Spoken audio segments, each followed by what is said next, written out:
నమస్తే అండి. నేను మీ లక్ష్మీ చౌదరిని. Welcome to ST Madhuramulu Telugu audio stories. Brindavanam part 99తో మీ ముందుకి వచ్చేసాను. కథలోకి వెళ్ళే ముందు లైక్స్, హైప్స్ ఇవ్వడం మాత్రం మర్చిపోకండి. మీరిచ్చే లైక్స్, హైప్స్ వల్ల కథ మరింత మందిలోకి రీచ్ అవుతుంది. ఇక మనం ఆలస్యం చేయకుండా కథలోకి వెళ్ళిపోదాం. శివ వాళ్ళు ఇంటికి వచ్చేసరికి 9 అయిపోతుంది. ఈ టైంలో రమేష్ గారితో మాట్లాడటం కరెక్ట్ కాదు. ఉదయాన్నే అన్న మాట్లాడాలి అనుకుంటూ లోపలికి వస్తాడు శివ్.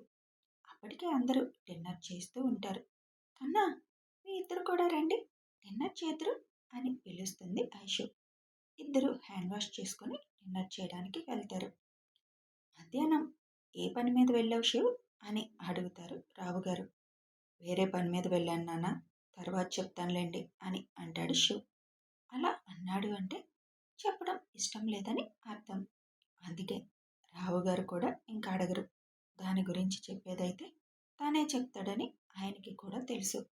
అమ్మ ఐషు, పొద్దున్నుంచి శారద, దివ్య ఎక్కడా కనిపించట్లేదు. అసలు బయటికి రాలేదు. రూమ్లో నుంచి ఫుడ్ కూడా రూమ్కి పంపిస్తున్నాం. ఒకసారి చూడు అని చెప్తారు విజయ గారు. వాళ్ళకేమవుతుందమ్మా, వాళ్ళకి బాగానే ఉంటుంది. పొద్దున శివబాబు దగ్గర రూపం చూశారు కదా, దాని ఎఫెక్ట్లేండి. మీరేం కంగారు పడకండి అని చెబుతారు రవిగారు. నేను చూస్తానులేండి అత్తయ్య అని తనది తినడం అయిపోవడంతో ఫస్ట్ శారద రూమ్లోకి వెళ్తుంది ఐషు. ఐషు వెళ్ళేసరికి దుప్పటి ముసుగేసుకొని పడుకొని ఉంటుంది శారద. పిన్ని గారు అంటూ నవ్వుతూ దగ్గరికి వెళ్తుంది. ఏంటమ్మాయి అంటుంది చిన్నగా. ఏమైంది మీకు? కనీసం బయటికి రాలేదు. ఒంట్లో ఏమైనా బాలేదా అని నుదురు మీద చెయ్యి వేసి చూస్తుంది. అదేం లేదమ్మా, కొంచెం తలనొప్పిగా ఉందా, అందుకే పడుకున్నాను అని అంటుంది శారద. అరే, చెప్తే ట్యాబ్లెట్ ఇచ్చేదాన్ని కదా, ఇప్పుడైనా ఏమైంది? ట్యాబ్లెట్ తెస్తాను, వేసుకుంటారా? ఇప్పుడు నాకే ట్యాబ్లెట్స్ వద్దమ్మా, కాసేపు పడుకుంటే అదే తగ్గిపోతుంది అంటుంది శారద. పొద్దున్నుంచి పడుకునే ఉన్నారు, తగ్గలేదు కదా, అందుకే ట్యాబ్లెట్స్ వేసుకోండి అని అంటుంది ఐషు. వద్దొద్దు, నాకు ట్యాబ్లెట్స్ అంటే భయం. ఇప్పుడు నాకు ఏ ట్యాబ్లెట్స్ వద్దు, నేను పడుకుంటాను అని చెబుతుంది శారద. విజయ గారు పంపించిన ఫుడ్ ప్లేట్ ఖాళీగానే కనిపించడంతో తినేసే పడుకున్నారా అని మనసులో అనుకొని కొన్ని పిచ్చి ఆలోచనలు మానేస్తే ఇలాంటి తలకాయ నొప్పులు రావు. మనది కాని వాటికి ఆశపడడం, అత్యాశపడడం మంచిది కాదు. ఇంకా మీరు అలాంటి అత్యాశకి పోకుండా ఉంటే ఇలాంటి తలనొప్పులు రావు. చూశారు కదా, మా అత్తయ్య గారు వాళ్ళని అంత ఆస్తి ఉన్నా, ఇంటి నిండా సర్వెంట్స్ ఉన్నా, వంట చేయడానికి చెఫ్స్ ఉన్నా వాళ్ళే స్వయంగా వంట చేస్తారు. దగ్గరుండి ఎవరికి ఏం కావాలో చూసుకుంటారు. అన్ని పనులు దగ్గరుండి చేయించుకుంటారు. కానీ మీరేం చేస్తున్నారు? కనీసం మీ ముగ్గురు వరకైనా వండుకుంటున్నారా? మా అత్తగారు మొత్తం ఇంటిల్లి పాదికి ఏం కావాలి, ఏమేమి ఇష్టమో అన్నీ తెలుసుకొని అందరికీ చేస్తారు. ఆవిడికి ఏం అవసరం పిన్ని? కూర్చొని కాలు మీద కాలు వేసుకొని దర్జాగా ఎంజాయ్ చేయొచ్చు. మీరు వచ్చిన దగ్గర నుంచి చూస్తున్నారు కదా, పొద్దున్న లేచిన దగ్గర నుంచి రాత్రి పడుకునే వరకు అలుపన్నది లేకుండా ఎలా పని చేసుకుంటూ ఉంటారు, ఎలా అందరినీ కలుపుకుంటూ ఉంటారని. ప్రతిదీ డబ్బుతో కొనలేం పిన్ని, అది మీరు గుర్తుంచుకుంటే ఇప్పటికైనా మంచిది. ఇన్నాళ్ళు మీకు అడ్డైన అమృత ఇప్పుడు ఇంక లేదు. ఎక్కడ బాబాయ్ గారు డబ్బులన్నీ అమృతకి ఇచ్చేస్తారు అని భయపడ్డారు మీరు. ఇప్పుడు ఆ భయం కూడా మీకు అక్కర్లేదు. అమృత కోసం ఇక్కడ ఇంతమంది ఉన్నాం మేము. ఇంకా అమృత మీకు అడ్డు కాదు. మీ రూపాయి ఎక్కడికి పోదు. ఇంకా వీలైతే అమృతనే మీకు పెడుతుంది. ఇప్పుడైనా ఇంటి గురించి ఆలోచించండి. కష్టపడి వస్తున్న బాబాయ్కి ఒక ముద్ద వండి పెట్టడం, దివ్యకి మంచి చెడు చెప్పడం నేర్చుకోండి. పనికి మాలిన చెత్త చెప్పి ఇన్నాళ్ళు తన బుర్రని స్పాయిల్ చేసేశారు. తండ్రి కూతుర్ల మధ్య కూడా దూరాన్ని సృష్టించారు. ఇప్పుడు ఆ దూరాన్ని తగ్గించవలసింది కూడా మీరే. ఎందుకంటే మీ మాట వినే దివ్య అలా తయారైంది. ఇప్పుడు మీరే మళ్ళీ తనకి వాస్తవాలు చెప్పి తనని మార్చాలి. లేదంటే ఫ్యూచర్లో చాలా ప్రాబ్లమ్స్ ఎదుర్కొంటుంది దివ్య.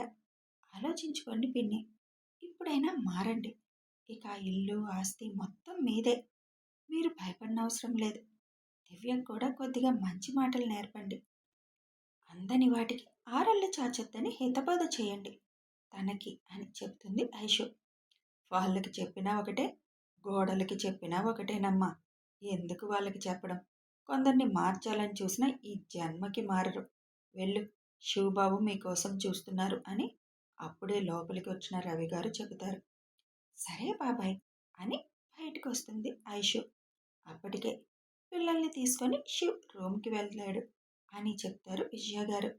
ఒకసారి దివ్యని చూసి వెళ్తానని దివ్య రూమ్కి వెళ్తుంది ఐషు. అక్కడ బెడ్ మీద కూర్చొని ఫోన్లో ఏవో చూస్తూ ఉంటుంది దివ్య. దివ్య, ఏమైంది? మధ్యాహ్నం నుంచి బయటికి రాలేదు అని అడుగుతుంది ఐషు. ఏం లేదు, పడుకుండిపోయాను, మెలకు రాలేదు సాయంత్రం వరకు అంటుంది దివ్య. సరే, భోజనం చేసావా అని ప్లేట్ వైపు చూస్తుంది. సగం ఫుడ్ అలాగే ఉంటుంది, సగమే తిన్నట్లు కనిపిస్తుంది. ఫుడ్ విషయంలో బాగానే కంట్రోల్కి వచ్చింది, ఇంకా మిగతా విషయాల్లోనే ఎలా ఆలోచిస్తుందో ఈ పిల్ల అని మనసులో అనుకొని, సరే పడుకో, రేపు మాట్లాడదాం అని చెప్పి బయటకు వచ్చేస్తుంది ఐషు. వెళ్తున్న ఐషుని పిలుస్తుంది దివ్య. ఏంటి దివ్య అంటుంది ఐషు. నేను వరుణ్ గారిని మర్చిపోతున్నాను. ఇప్పుడు ఇంకా ఆయన మీద నాకు ఏ కోరిక లేదు, ఆశ కూడా లేదు. మీ హస్బెండ్కి చెప్పండి ఈ విషయం, మళ్ళీ నా మీద కోపం పెంచుకుంటారు అని అంటుంది దివ్య. ఐషు మనసులో నవ్వుకుంటూ, ఆయన కోపం చూస్తే గాని మీ అమ్మ కూతురు దారిలోకి రాలేదు అనుకొని, అలాగే, ముందు నువ్వు శుభ్రంగా చదువు మీద కాన్సన్ట్రేషన్ చేయి, డిగ్రీ పూర్తి చేసి ఎంబీఏ చేయి, అప్పుడు నీకు మంచి జాబ్ వస్తుంది, నీకంటూ ఒక పొజిషన్ ఉంటుంది. ఇప్పుడు ఆడవాళ్ళు చాలా కష్టపడుతున్నారు, వాళ్ళకంటూ ఒక ఐడెంటిటీ తెచ్చుకోవడానికి. ఇంకిప్పుడు అమృత కూడా మీకెవరికి అడ్డు లేదు కదా. ఇప్పుడు నీ గురించి ఆలోచించుకో. నేను మళ్ళీ ఇంకోసారి చెప్తున్నాను దివ్య, మీ అమ్మ మాట విని ఇప్పటికే నువ్వు చాలా తప్పులు చేశావు. కనీసం కన్నతండ్రిని కూడా గౌరవించడం నీకు చేత కాలేదు. అమృతకి నీకు ఎప్పుడైనా తేడా చూపించారా బాబాయ్ గారు? ఇంకా నువ్వే అన్ని హక్కులు పొందావు ఇంట్లో. అమృత మీ వల్ల తన ఇంట్లో తను పరాయి దానిలా ఉంది ఇన్నాళ్ళు. ఆయన సంపాదించే డబ్బు కావాలి, ఆయన పెట్టే తిండి కావాలి, కానీ ఆయన్ని తండ్రిగా గౌరవించావు. ఇప్పటి వరకు నీ ప్రతి అవసరం ఆయన వల్లే కదా తీరింది. మీ అమ్మ ఏమైనా తెచ్చిపెట్టిందా ఎక్కడి నుంచైనా? ఫస్ట్ మనుషుల్ని గౌరవించడం నేర్చుకో దివ్య. తండ్రిని, అక్కని, అందరినీ. అక్కడి నుంచే మార్పు స్టార్ట్ చేయి, మంచి భవిష్యత్తు ఉంటుంది. పడుకో ఇంకా అని చెప్పి బయటకు వస్తుంది దివ్య. ఐషు బయటకు వచ్చేసరికి అమృత అక్కడే ఉంటుంది. ఏమైనా మార్పు కనిపిస్తుందా అక్క వాళ్ళిద్దరిలో అని అడుగుతుంది అమృత. ఒక్క రోజులో మార్పు రావడానికి ఇదేమైనా సినిమానా? జీవితం. అందులో కొన్నేళ్లుగా గూడు కట్టుకుపోయిన చెత్త అంతా పోవాలంటే వాళ్ళల్లో ఆలోచన మొదలవ్వాలి. దివ్యలో అయితే ఆలోచన మొదలైంది. తొందరలోనే తను మారుతుంది. మీ పిన్నిలో మార్పు కంటే భయం స్టార్ట్ అయింది, కాబట్టి ఇక జాగ్రత్తగా ఉంటుందిలే. మీ బావగారు కోపం చూసి మీ పిన్నికి గుండెల్లో దడ స్టార్ట్ అయ్యింది. ఆ భయం నుంచే మార్పు స్టార్ట్ అవుతుందిలే. ఇక నుంచి బాబాయ్ కూడా కొద్దిగా స్ట్రిక్ట్గా ఉంటే తొందరలోనే ఇద్దరూ మారుతారు. నువ్వు వాళ్ళ గురించి ఇంకేం ఆలోచించకుండా మా అన్వేష్ గురించి ఆలోచించుకో అని నవ్వుతూ అంటుంది ఐషు. పొద్దున అందరూ కలిసి అబద్ధం ఆడి నన్ను మీ మరుదు దగ్గర బాగా బుక్ చేశారుగా అంటుంది అమృత.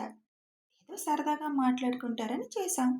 ఏం చేశాడేంటి మా మరిది అని టీచింగ్గా అడుగుతుంది ఐషు. మీరందరూ అనుకునేంత సైలెంట్ ఏం కాదులే మీ మరిది అని చిన్నగా బ్లష్ అవుతూ అంటుంది.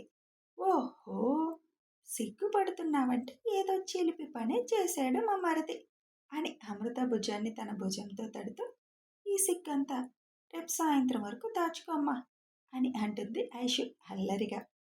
అప్పుడే స్నేహ అక్కడికి వచ్చి, పదమృతక్క పడుకుందాం మన ఇద్దరం అని అంటుంది. మా మరిదికి థ్యాంక్స్లు బాగా చెప్పావా, ఊరక మాటలతో చెప్పావా, లేకపోతే ఏమైనా గిఫ్ట్లు గట్రా ఇచ్చావా అని స్నేహని అడుగుతుంది ఐషు. ప్రస్తుతానికి మాటలతోనే చెప్పానక్క, గిఫ్ట్ ఇవ్వడానికి ఇంకా టైం ఉందిలే, మీ మరిది అంతకంటే గీత దాటనివ్వరు, బంగారాలు కదా అని అంటుంది స్నేహ ఐషు బొగ్గలు లాగుతూ. సరే, వెళ్ళి పడుకోండి ఇద్దరు అని నవ్వుతూ ఐషు పైకి వెళ్ళిపోతుంది. ఐషు రూమ్లోకి వెళ్ళేసరికి ముగ్గురు ఆటలాడుతూ ఉంటారు. ఇంకా ఆడుతూనే ఉన్నారా మీరు పడుకోకుండా అని అడుగుతుంది పిల్లల్ని. నిద్ర రాలేదమ్మా బుజ్జమ్మ. రేపటి నుంచి స్కూల్కి వెళ్ళాలి గుర్తుందా? రేపటి నుంచి నా మేము 1 వీక్ పెట్టాం కదా హాలిడేస్. ఇంకా సండే వరకు టైం ఉంది.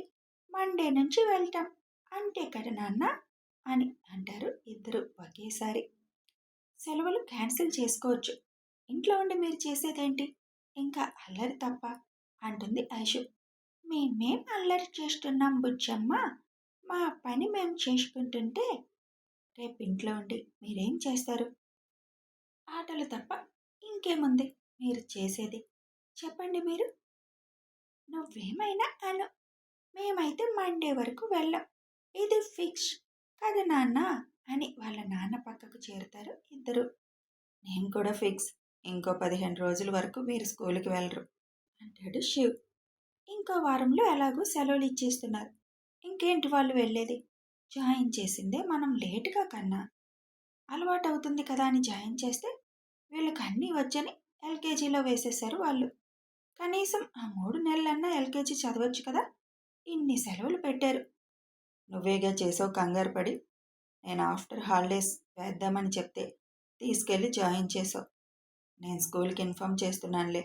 మనం ఎలాగో ట్రిప్కి వెళ్తున్నాం కదా, ఒక్కసారే న్యూ సిలబస్తో న్యూగా ఎంట్రీ ఇస్తారు అని అంటాడు శివ్. నీ ఇష్టం కన్నా నా ఇష్టం ఏమన్నా ఉందా అసలు ఇక్కడ అంటూ బెడ్ మీద కూర్చుంటుంది. జరిగేవన్నీ నీ ఇష్టాల మీద కదా బుచ్చమ్మ. స్కూల్ విషయంలోనే కదా మేము నీతో మాట్లాడుతుంది. మిగతావన్నీ నువ్వు చెప్పినట్టే వింటున్నాం కదా. మరి స్కూల్ విషయంలో మాత్రం ఎందుకు అలా చేస్తున్నారు? అవన్నీ మాకు వచ్చేసిన సిలబస్. ముందే మాకు ఎందుకు నేర్పావు? మరి అక్కడ కూర్చుంటే బోర్గా ఉంటుంది. వాళ్ళతో పాటు 10 సార్లు రాయమంటున్నారు వచ్చినవి కూడా. ఎన్నిసార్లు రాయాలి? ప్లీజ్ బుజ్జమ్మ. నాన్నన్నట్టు ఒక్కసారి రీఓపెన్ అయ్యాక వెళ్తాం. ప్లీజ్ బుజ్జమ్మ అని ఇద్దరు వాళ్ళ అమ్మ పక్కన చేరి గడ్డం పట్టుకొని బతిమలాడడం మొదలు పెడతారు. సర్లే కానివ్వండి అని అంటుంది ఐషు. మా బుజ్జమ్మ బంగారం అంటూ ఇద్దరు కిస్సులు ఇచ్చేస్తారు బొగ్గలకి. సరే ఇంక పడుకోండి, చాలా టైం అయింది అని తను కూడా అలసటగా ఉండడంతో బెడ్ మీద వాలుతుంది. కాసేపు వాళ్ళ అమ్మా నాన్నకి కబుర్లు చెప్పుకుంటూ ఇద్దరు పిల్లలు నిద్రపోతారు. వాళ్ళతో పాటు ఐషు కూడా నిద్రపోతుంది. ముగ్గురు నిద్రపోవడంతో వాళ్ళ ముగ్గురిని 2 నిమిషాలు చూస్తాడు శివ్. చిత్రహింసలు పెట్టాలనుకున్నాం అన్న మాటే మైండ్లో మెదులుతూ ఉంటే శివ్కి కోపం పెరిగిపోతూ ఉంటుంది. మీరు ఏదైతే నా ప్రాణాలకి చేయాలనుకున్నారు అదే మీకు చేస్తాను. మమ్మల్ని చంపే ఈ నరకం మాకొద్దని మీరు ఏడ్చి మొత్తుకునేలా చేస్తాను. అయినా మీకు తొందరగా చావు రానివ్వను. ఈ శివాంష్తో పెట్టుకుంటే ఏమవుతుందో మీకు తొందరలోనే చూపిస్తాను అని తన ల్యాప్టాప్ తీసుకొని సోఫాలో సెటిల్ అవుతాడు శివ్. పనంతా ముగించుకొని పడుకోవడానికి వెళ్ళిన రాగిని అమ్మ ఇంకా మాట్లాడలేదా మామయ్య వాళ్ళతో? ఈ పాటికి మాట్లాడే ఉంటుంది. మరి ఇంకా ఏ వార్త తెలియలేదు. కనీసం ఇక్కడికన్నా వస్తుందనుకుంటే ఇక్కడికి రాలేదు. ఒకసారి మళ్ళీ ఫోన్ చేయాలి. మా అమ్మతో ఒకసారి మాట్లాడాలి అని ఫోన్ అడుగుతాను. భయమేముంది అందులో? అమ్మతో మాట్లాడడానికి కదా అనుకొని భర్త రూమ్లోకి వెళ్తుంది రాగిని. ఏంటి దారి తప్పొచ్చావు ఇటు? నీ రూమ్ ఇది కాదే అని అడుగుతాడు విశాల్. మా అమ్మతో ఒకసారి మాట్లాడాలి. ఫోన్ ఇవ్వండి ఒకసారి అని అడుగుతుంది. ఏం మాట్లాడతావు మీ అమ్మతో? మీ అమ్మ ఇప్పుడు మాట్లాడే స్థితిలో ఉండి ఉండదు. అయినా ఆశపడుతున్నావుగా, మాట్లాడుకో. కాకపోతే ఇక్కడే మాట్లాడని ఫోన్ ఇస్తాడు నెంబర్ డయల్ చేసి. ఏదైనా తప్పదింకా అని అక్కడే నుంచొని రింగ్ అవుతుంటే ఫోన్ వాళ్ళ అమ్మ ఎప్పుడు ఎత్తుతుందా అని ఎదురు చూస్తుంది. ఫోన్ రింగ్ అవుతున్నా కూడా ఎత్తకుండా శూన్యంలోకి చూస్తూ గోడ కానుకొని మంచం మీద కూర్చుంది రాజీ. ఏమా ఫోన్ వస్తుంటే ఎత్తవేంటి అని పక్కన బెడ్ మీద ఉన్నావిడ అడుగుతుంది. అయినా మాట్లాడకుండా అలాగే కూర్చుంటుంది రాజీ.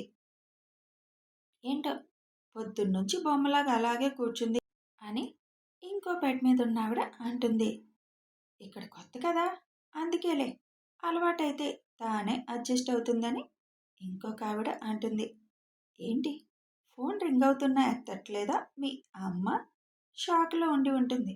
ఇంకా ఫోన్ ఏమెత్తుతుంది? మా అమ్మ ఎందుకు షాక్లో ఉంటుంది? అడుగుతుంది రాయిని.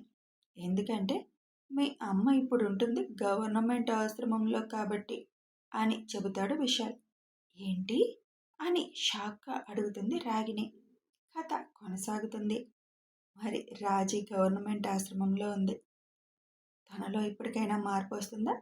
రాగిని ఇప్పుడు ఏం చేయాలనుకుంటుంది తెలియాలి అంటే కథని ఫాలో అయిపోండి. వీడియో నచ్చితే ఒక లైక్ చేయండి, షేర్ చేయండి, కామెంట్ రూపంలో మీ అభిప్రాయాలు తెలపండి, సబ్స్క్రైబ్ చేసుకొని సపోర్ట్ చేయండి. Thanks for watching.